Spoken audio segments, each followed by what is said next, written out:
Welcome to SportsBeat KC, the Kansas City Star sports podcast presented by Underdog. We're talking Royals today with beat writer Jaylon Thompson. And Jaylon, it's been too long. How have you been? I've been good, Blair. Hanging in there, going all over the country, following this team.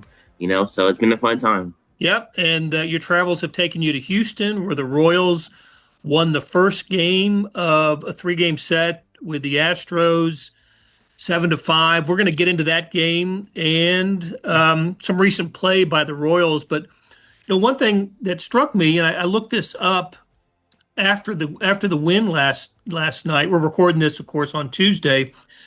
The win pushed the Royals' record to 25-18. And that's the same record they had at this point last year after 43 games.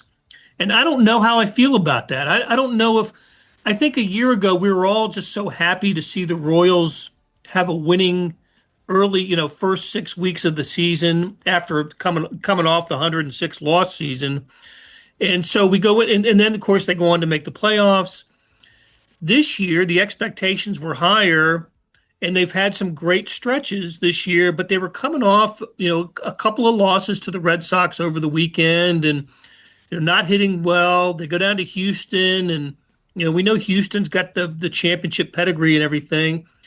So I guess it's my long-winded way of saying I thought it was important for them to show up last night, and they did just that. Let's just take a quick look back at the Monday night game. The bats came out early, and they had to feel good about that. Yeah, I think when you look at the two records from this year and last year, they're pretty similar. And if you're going to compare the 2024 team to the 2025 team, you have to kind of look at it in a vortex. 2024, you didn't have any real expectations. You were just hoping that the Royals could potentially be better than they were in 23, which it wasn't hard to do. Right. And you see them going out and being competitive, and it felt good. I always like giving a nod to Royals insider Josh Vernier. He says it's the sophomore album. That's what he calls the 2025 season. And I think this year, because of what you saw from them in 2024 making the playoffs, you were expecting them to be pretty good. And in some respects, they haven't been. Offensively, they still have to put that together. You had a series, like you mentioned, against the Red Sox where they had just 4 runs, and they did have just 4 hits on that Sunday game. Right. But the pitching has always been consistent, and I think it might be even a little bit better than it was last year. So in that respect, I think that this team is better than the 2024 team. A lot of that goes to Chris Bubich being able to slide into that rotation and a better bullpen with Carlos Estevez and Lucas Erceg. And I got to mention Steven Cruz. Even though he gave it a couple runs yesterday, he's been really good coming up. But until the offense really puts it together and really shines, then I don't know if this team has taken a full step further from where they were in 2024. That's a good point. So let's get right into that. One of the refreshing aspects of the game on Monday was the 4-run, was it third inning, when they strung together hits, and a lot of it happened after two outs. So you had success with runners in scoring position, which is something that this team has not had much success at this season. A year ago, that was one of their calling cards, right? They hit 282 with runners in scoring position. That was second in Major League Baseball. They went into the Astros series at 228. Batting average with runners in scoring position. And it was kind of painfully obvious during the Red Sox series and really most of the year, just not having success when coming to the plate with runners in scoring position. And that's everybody, as good as Bobby Witt's been playing. And, he and Vinny Pasquantino, who made a living with runners in scoring position last year, he wasn't great in those situations, but it was refreshing to see on Monday them come through in those moments. I guess Jonathan India had one of the big hits, the bloop single with two outs, and I think it was Isbell on second who had doubled. Hmm. Hmm. So that kind of unlocked them and got them going. But what what do you think is it just baseball, just law of averages that maybe they shouldn't have been as good as they were last year in those situations, and they'll end up being better this year in those situations? Yeah, you would hope so, and I think a lot of it too. Look at when you look at Monday's game, they scored 7 runs after the third inning, and if they would have played maybe 3 or 4 more innings, who knows where that game would have ended up? Because they didn't add on; they just kind of stayed there, kind of the torch and the hair, where they ran out to this giant lead, and the Astros slowly came back.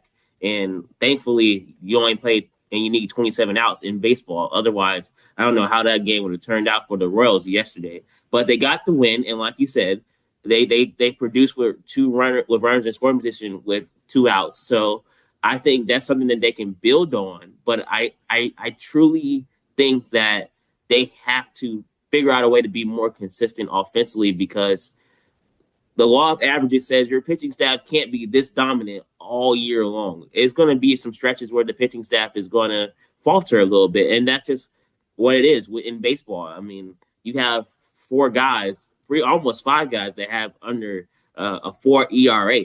So, I mean, you're really pitching well from that starting rotation, and can they keep it up? Can they continue it? I mean, that's asking a lot to tax on the starting rotation to be almost perfect when your offense is not giving you 3 runs a game.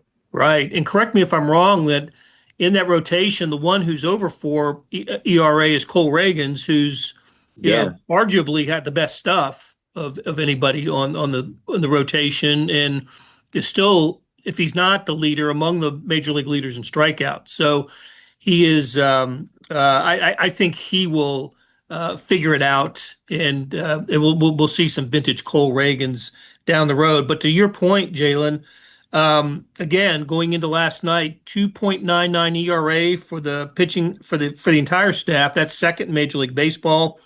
They lead the majors in quality starts. That's 6 innings with 3 or fewer earned runs allowed. That's at 22. They just go, it seems to me, quality start after quality start after quality start. This rotation is excellent, and I think we're going to get to a point if this keeps up where some of us who really like the history of baseball and the history of the Royals are going to have to start comparing this rotation to some of the best that the Royals have ever had. yeah, It is really been solid through the first few weeks, and yeah, that's why they've got these remarkable numbers.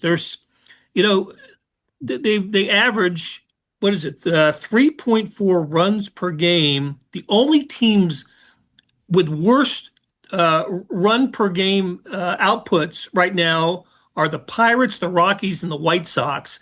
And take a look at where those records are. yeah, But at 3.4 runs a game, the Royals are still 7 games over 500, and they're 17 and 18 when scoring 4 or fewer runs. Nobody else in baseball has more than 10 victories in that stretch. So they've done some tremendous things because of their pitching, and a Royals fan can only hope that the bats heat up. Get Vinny off the schneid and Salvador Perez's power. He's still only 2 home runs and hasn't had one in a month. hmm, Michael Garcia off to a great start. I think I read in your story he's won for his last 18 or something like that. So, he's cooled off a little bit. So, hey, their home run total, they're still sitting at 20, no, 28 now because of Massey got one last night, but that's still last in Major League Baseball. Base on balls, they don't take walks. They're the third worst in baseball at that. They're the sixth worst in on base percentage. I'm going on and on, but I think the point is they got to hit better, and at least for now, and we'll get into this in a moment, but at least for yeah, now, they've got to do it with who's on the roster right now, right? Who are their yeah, 26, and do you see any solutions to this issue? yeah. They have a very big one, and that's sitting in Double A. Yeah, he But is. They But don't of the want to 26 right now, I of mean, the 26 right now. Without the star phenomenon that's in yeah. Double A, I think it has to come down to Vinny, Bobby, and Salvi. They have to be better, and we know what Bobby gives you. He's gonna hit over 300. He's gonna do. It's really not him, but you need Vinny and you need Salvi to be producers to help protect him in that lineup. Like you said, Salvador Perez has 2 home runs this year. When's the last time that you've seen Salvi have 2 home runs in its middle of May almost? Right. You just haven't seen it. You just don't expect to see that from him. And I get it. He just had a birthday. He just turned 35, I believe, right? So I mean, father time is undefeated. That's what they always say. And I'm not saying that Salvi is slowing down, but you gotta kind of when you look at it through that lens, you have to be like, well, he is 35 years old and he's a catcher. And typically in baseball, that's when catchers start to slow down. The Cardinals, you saw it with Yadier Molina. That's just 3 hours to the east. What happened there? So you got to be able to rely on more than just Salvi, and that's where Vinny Pasquantino comes in play.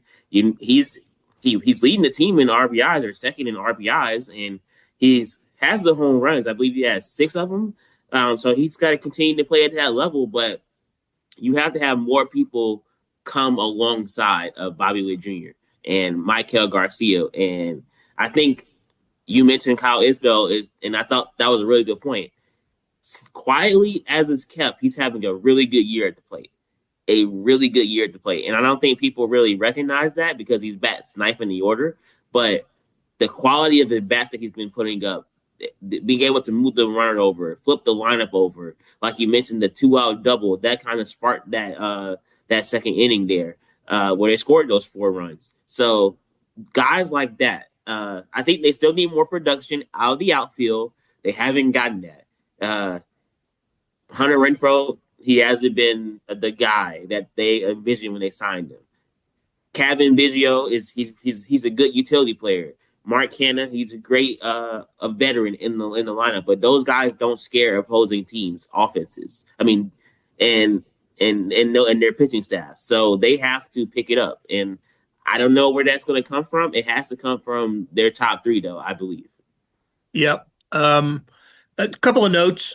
Even with this issue, the Royals went 5-2 on that homestand that included the White Sox and the Red Sox.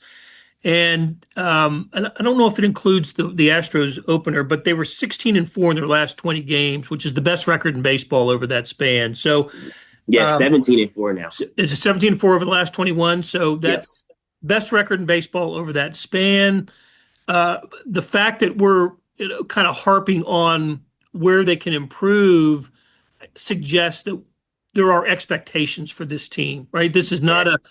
this is still a team that, especially with this pitching, that we think should end up being in the playoffs. And the analytics agrees with us. If you look at anywhere where there are playoff projections, the Royals are part of it. So I guess what we're saying is find some hitting, and we think everything's going to be okay. Yeah, are we being too hard on the Royals? That I maybe that's what it is. Uh, because if you look at their record, like you said, 17-4 in their last 21, they have 25 wins. Not that many teams in Major League Baseball have 25 wins right now, and they are playing a brand of baseball where their offense is not helping them, but their pitching staff is doing all the work. So maybe we are being a little bit too hard on them, but it's just a matter of they've been playing well, and I think we should just give them their credit that they have played well to get to this point where all the different warts and things that they have right now. I like being in this place where you feel some emotion about this team, whether it's positive or negative. You're feeling something because there were too many seasons.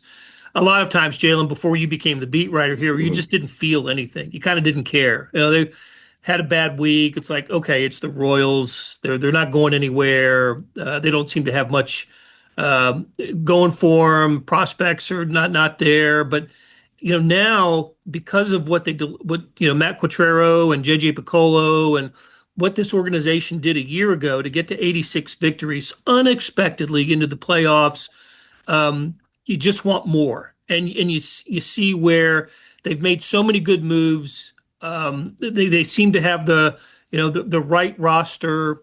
They're doing it with pitching. They're doing it with defense. And let's take a moment to talk about the double play last night. One of maybe the defensive highlight of the season for the Royals, and they did it without their regular shortstop. It was Mhm. started by Michael Garcia, who was playing shortstop. Bobby Witt was DHing for the first time this year. So they do it with great starting pitching, great bullpen, great defense. Tell us about that double play that you covered last night.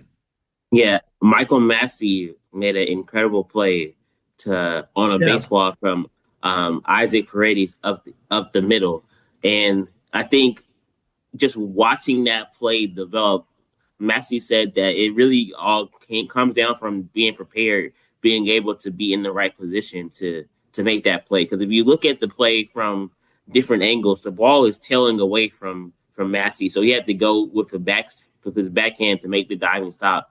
Then he flips it to Michael Garcia rushing across the bag, which is a hard thing to do, and you have to have timing because one misstep and that ball is flying towards home plate again. So he catches it, then he throws it to Vinny Pasquantino, who makes a stretch and he gets the out. And Vinny is very popular for his stretches in recent years, and that being able to be able to stretch like he can. And that play was essentially a big play because it was bases loaded in that third inning, and the Royals had a 4-run lead. And if Michael Wacha gives up a hit there, it's 4-2, and things could be totally different than what it turned out to be. So that was a huge, huge play for Michael Massey to do that, and it just shows that all the hard work that the Royals are doing to really put themselves in a position to win games like we just talked about without their offense really showing up. Like they showed up yesterday for those 2 innings, but if you ask any Royals player, they would like to continue to add on through every inning in the game instead of just having the second and third be where all the offense comes from. But you need plays like that to help support a pitching staff if you want them to continue to keep their numbers under the two runs a game or where they are combined right now. So I mean, it's impressive. It really is. Take a swing at picking sports this baseball season with Underdog. Playing on their app is as easy as choosing higher or lower on players' stats. Get them right, and you could win up to 1,000 times your money. Sign up today using promo code KCSTAR to get a gimme pick as a part of your first cash entry, plus up to $1,000 in bonus credits when you deposit. Must be 18 plus and present in a state where Underdog Fantasy operates. Terms apply. Concerned with your play? Call 1-800-GAMBLER or visit www.ncpgambling.org. All right. Let's talk about a possible solution to the Royals' offensive problems. Jaylon Thompson, beat writer for the Kansas City Star, covers the Royals for us. You wrote about Jac Caglianone last week. A really nice story. Talked to his high school coach and his dad, and I learned something from that story about kind of where Caglione's career changed because of an injury. Mm-hmm. And tell us about that and what you learned about Caglione and how how his life may have been different if it hadn't been for this injury. Yeah, Jac Caglianone was he was going to pretty much potentially get drafted out of high school as a pitcher. And, he was someone that a lot of scouts really raved about. And as his dad put it, when you throw 98 miles per hour, they kind of want you as a pitcher. That's just from the left side, too. So those are left-handed pitchers with velocity do not grow on trees in Major League Baseball. So that would have been something that could have been a great career path for him. So he goes to an All-Star game about a couple of months before the MLB draft out of high school, and he blows his arm out. And now you have to have Tommy John surgery. And, when it comes to having injuries and having that surgery, it's just a matter of, well, will he be able to pitch at the same level again? And what are some things that can be able to help him get back on track? He always could hit, but as his high school coach told me, the scouts only came to see him pitch, and then they would leave after his last at bat, before his last at bat. I'm sorry, because they knew he was done pitching, so they didn't want to see him hit. So he's at Florida. That's where he committed, and his dad put it plainly. He said if he hadn't got hurt, he might not pick up a bat again, because at Florida he goes and he becomes a designated hitter, and the rest is history. He starts hitting home runs, and now he's this two-way phenom that the Royals drafted, and the power is all there, and he's now leading the Texas League in Double-A in home runs and RBI. So that's just impressive how he's done that in such a short order. No doubt about it. I think it's up to 9 home runs now, and his 9th came off a left-handed pitcher, which was pretty impressive. Batting average up to 328, and he's swinging the bat really well. Blair, let me ask you this question. Yep. If you were the Royals general manager, J.J. Piccolo, if you sat in his chair for a day, would you bring up Jac Caglianone right now? Well, that was the question I was going to ask you. So let's talk about this, because what I think the thing that I would look at, I thought the home run against a left-handed thrower was important the other day. That shows me some progress that he's made. Listen, this is only he's only been a minor league baseball player for 6 weeks, right? As long as the season's been going. I want to see him lower his chase rate a little bit, be a little bit more selective, against Double-A pitching. I would give it another month or so. Let him get another, maybe 100 at bats, plate appearances in Double-A, and then I would think strongly about having him up here for at least the second half of the season. He is something to behold when he gets a hold of a ball, and he hit a home run. I think it was in Tulsa that I don't think has come down yet. And he has got some incredible power. He's got the kind of strength and power that we just haven't seen from a Royals prospect in I don't know how long. He's everything that you want and that the Royals need right now. He will be a Royal this year. I just think I want to emphasize to him to, if I'm JJ Piccolo and the Royal scouting, just to cut down on the on swinging at pitches out of the strike zone, and making contact and keep doing the power thing that you're doing right now. I love that his batting average is up to almost 330. That's also a great sign. Hey, think about this. Bobby Witt played an entire season in the minor leagues, and he's half of it in Double-A and half of it in Triple-A. And then he was ready to go when he came up to the Royals 3 years ago. He had a 20-30 season and still hit just 254, I remember, as a rookie. But I think he needed that year in the minor leagues. The Royals, they're in a little bit different situation now. They're a contending team. They weren't then. They are now. And Jac Caglianone can be a piece that they really need in the lineup. Now, where does he play? What do you think? Do you move him into right field? First base seems occupied right now. Yeah. Where does Jac Caglianone play if he is with the Royals the last 2 or 3 months of the season? I think you put him in right field, and I think that, like you said, you live with the strikeouts and you live with the still trying to figure out right field after not playing it much since high school. But that power and the ability to drive in runs is something that will transcend the Royals lineup. And I think that it can travel from Double-A to the MLB really quickly, because you just can't teach that. You can't teach power. You can't teach the ability to hit the ball a country mile. I think the Royals, like you said, want to do like what they did with Bobby Witt Jr. and give him half of the time in Double-A, maybe half of the time in Triple-A, his first full year, just to make sure that he's supremely ready. But I think if you're going to be a team that wants to make the playoffs and you want to push for the AL Central Division and you want to win that, I think you have to bring up this golden gift, I will say, that the Royals have down in Double-A and see what he can do in the lineup. Because your outfielders aren't giving you what you need to produce.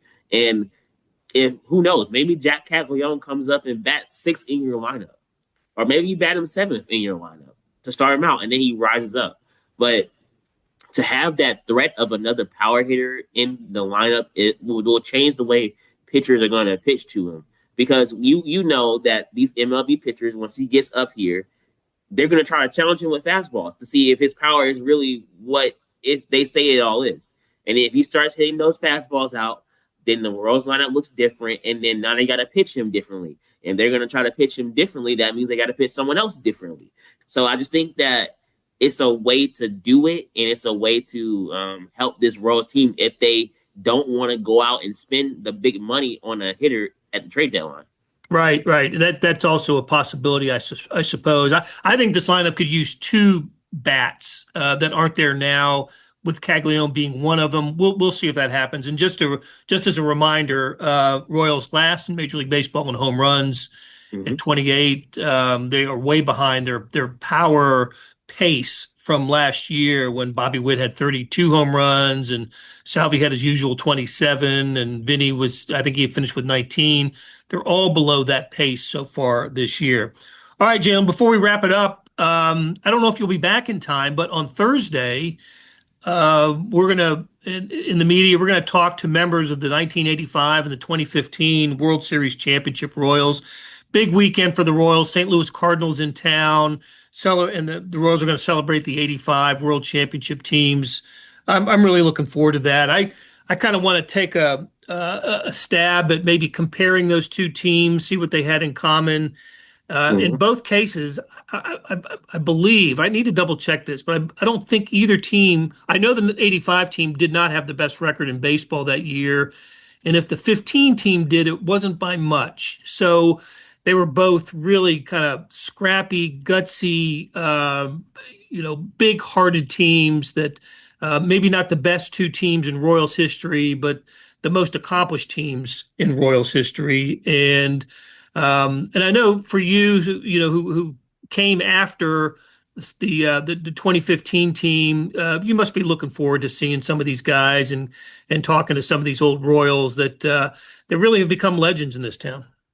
Yeah, I look at it kind of with a different lens, because not being here when they went through and they won, but hearing the stories of how that team compares to this current unit of guys. And you see the bullpen was a strong part of that team, and the pitching staff was pretty strong as well. But they actually went out and they got guys to supplement that pitching staff. So I think it really is an inverse of, from the 15 team and this team, they always had guys that could hit in that lineup, but the pitching staff had to be supplemented. I think this team, they have guys that can pitch, but the hitting has to be supplemented. So they're kind of inverses in that regard. But I think that the 2015 team and this 2025 team are very, very similar in retrospect. And if this current team can put it together, maybe they could have a magical run in the playoffs like that 15 team,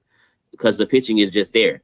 Now, when I look at the 85 team and I compare it to the 15 team, I think that the game was so totally different played between those 2 years. That's because that's like a 40-year gap. But one thing remained the same. The Royals were the same type of brand of baseball that they always wanted to play, which is to be quick, fast, and physical, and be able to really put pressure on opposing teams. And I think that's the key that we'll see when both teams from 85 and 15 are together, just of how similar they were in how they thought about the game and how they played the game and how they approached the game. And I think that's a great story that you're going to do to compare the two, because, I mean, those were the glory years for a lot of fans. And I think they will be really appreciative to see both of those teams back in Kauffman this season.